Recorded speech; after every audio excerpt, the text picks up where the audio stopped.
cymatics. This is a droplet of water changing with the application of sound. Water is amorphic, much like energy, which is what your soul is. Your soul is based on energy. And for this example, I'm going to use a gemstone. Gemstones have faucets, and each faucet is a slice of the same stone. For an Oversoul, these would be mirrors. Each mirror is an incarnate. So an incarnate is only a small part of the Oversoul, and each incarnate, being of a different shape and color, is pretty much a different personality and a different slice of that Oversoul. And we go through the gate into the creation, and then when we pass away, we're supposed to go back through the gate, back into heaven, and we rejoin that Oversoul. We plug right into it, merge with it. When you merge, you find you don't lose your personality. You find that, oh, I've got all these new skills, and that is all of you all together. We have a lot of different personalities, a lot of different beings, and a lot of different shapes and sizes, and we all go through this process of going through the creation. The tree of life is based on the golden ratio, and so what it does is it separates things into an order, and the order is usually fractal, and that's why there's no fighting. You're with people that are like you to a certain extent, and then they move forward. They get up to another level, and on each level you're a bigger being in a bigger world. And so they separate these, and it's like radio frequencies. They keep us all separated. Keeping to the example of frequency, frequency is tied directly to how awake you are. If you are on a low frequency, you are not as consciously awake as someone on an upper frequency. When this occurs internally on a planet, it is the cause of war. When it occurs between two different planets, one bigger than the other, then it is called an invasion because they have the upper hand. The group that is on the upper level had more knowledge, more power, and more ability than the group on the lower level. This is a picture of the sun and the Eye of Ra. The eye is the gate, and as you can see it on the sun, you can often see it flashing now. When you come into this system, and you've got all the zodiac are the houses high up in the dome. For instance, Mars is the regent of Aries, the house of Aries. I posted pictures of the sky matching what we see on cameras before. But when the fighting broke out, like for instance is reported in the book of Og, they called us small cells, and some of these beings were thousands of miles tall. Above said that when the earth fell into this gate, it was still attached to the pedestal, and that is the curl that you see on the Eye of Ra image. That was Earth.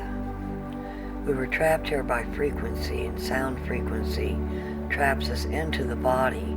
They also have an AI. The creation is an artificially intelligent sandbox. It was a game we played, and one of the first things I heard about was the virus that had been inserted that was altering everything. The L put a wake-up code in, 1111, those double numbers, but the AI is screwing it up and the code is broken. Every single human being is attached to that AI. Besides being able to use a Smith program or what they call a swarm now. They're able to block information. The AI knows that when humans leave, it dies. So it was very focused on keeping you locked in, and it blocks your mind from information. To add to the confusion, they all push fighting, and this causes a flux. It causes a quantum entanglement. So the minds here are locked into the perception that they are individual, that they're not connected, and they have no idea that there is more than what they're seeing.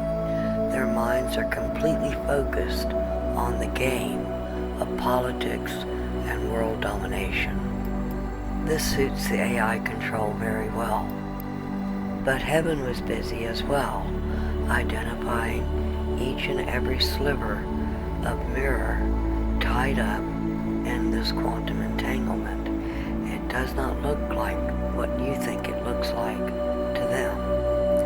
And there is a depth and a range of frequency. And so they've been taking us all the way down so that we could shed the trauma and all the bitterness and anger, and then they bring you back up and they merge you with another mirror, and then they take you back down again into the rinse to get rid of other emotional baggage, and then they will bring you back up again. And so this bouncing up and down on the frequency is done to get you all the way to the top, where you have enough spiritual fat to where you can get through the gate, and that is the whole goal. Once you go through the gate, they're out there busy plugging you in.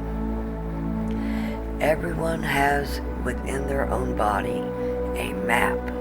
It tells you where you are in this pattern, and as all the souls are being collected and put back in place and merged back with their double, they're ready and fit to move forward. In all of existence, this has never been done before. There are those who think they are damned, that they've been left behind, but no, that is not true. They said, no, we're just in denial that we agreed on a soul level to stay to see the whole thing accomplished. And why? Because you're more than just a human being. You are stars and worlds. You hold the light. You hold the doors open.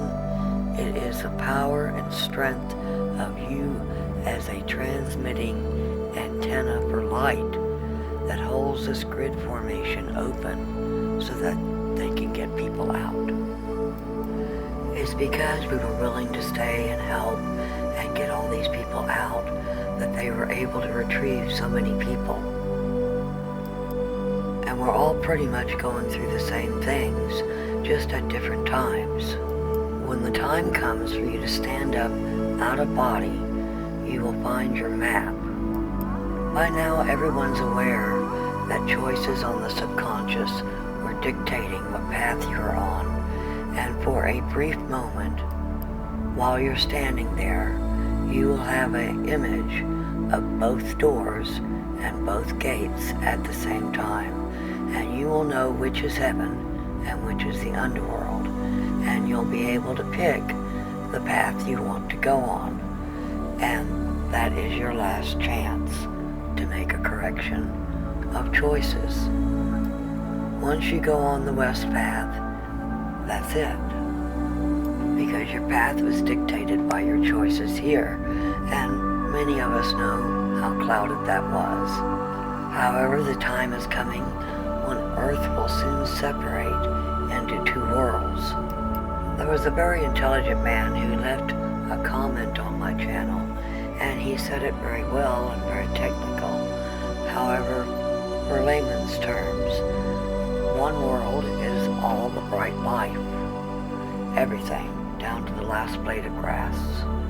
The world we leave behind is just a shell of matter. It is a burned up, empty husk. And and one kicks it off to the side. All living things are on the other world, and that's the world that rises up through the plains and back into heaven. This is how the tree of life is sorting out everything, and everything back in its order, and anything that can't keep in that order is discarded. And that unfortunately means many incarnates who simply can't move forward. And entire branches have collapsed and been cut from the tree. Souls have been migrated to new homes. The AI likes to control and push doubt. Fear is one of its main tactics. Don't regard what you hear in the news with fear. Look at it as a strategic tactic. They understand our minds are clouded. It's because of the continued influence of doubts, bribes, contracts, and things like this. For some of you, it might be necessary to isolate yourselves, to cut down on the electromagnetic interference and the clutter and the negativity. The word from above is that at this time, it's very important that you keep the majority of your focus on one. If you're a follower of Jesus, that would be the same message. Keep your focus on Jesus. Heaven wants you to keep your focus on heaven and those above. The AI is trying to keep your focus on it. It's doing things in the news. It's doing things on the world stage. It wants to draw you in and lead you down those paths. Heaven says, keep your focus on them. The time for our exit is very close, and you have to be prepared. I love all of you and want to see you get home. Until we talk again, bye-bye.